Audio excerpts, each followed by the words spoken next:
కేసీఆర్ బొమ్మ పెట్టుకుని గెలిచిన ఎమ్మెల్యే సంజయ్ కుమార్ ఏ మొహం పెట్టుకుని కాంగ్రెస్ లో చేరారని ఎమ్మెల్సీ కవిత ప్రశ్నించారు. ఏడాది నుంచి గ్రామాలకు కాంగ్రెస్ సర్కార్ నిధులు ఇవ్వడం లేదని కవిత మండిపడ్డారు.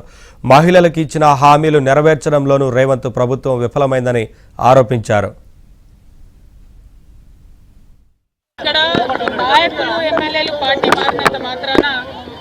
ఏమీ ఇబ్బంది ఉండదు. కార్యకర్తలు టీఆర్ఎస్ పార్టీకి సంబంధించినటువంటి ఇతర నాయకులు అందరూ కూడా ఉన్నారు. ముఖ్యంగా ప్రజలు ఇవాళ టీఆర్ఎస్ పార్టీని ఇక్కడ ఎన్నుకున్నారు.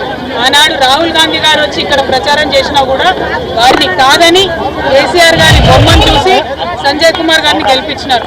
ఇవాళ సంజయ్ కుమార్ గారు ఒంటరి గెలుపు కాదు, కేసీఆర్ గారి గెలుపు.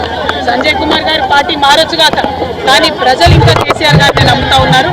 కాబట్టి ఖచ్చితంగా ఇక్కడ టీఆర్ఎస్ పార్టీని ఇంతకు ముందు కన్నా ఇంకా పటిష్టం చేస్తాం. రానున్న రోజుల్లో టీఆర్ఎస్ జెండాను మళ్ళొకసారి ప్రజల ఆశీర్వాదంతో జగిత్యాల్లో ఎగరేస్తామని చెప్తాం.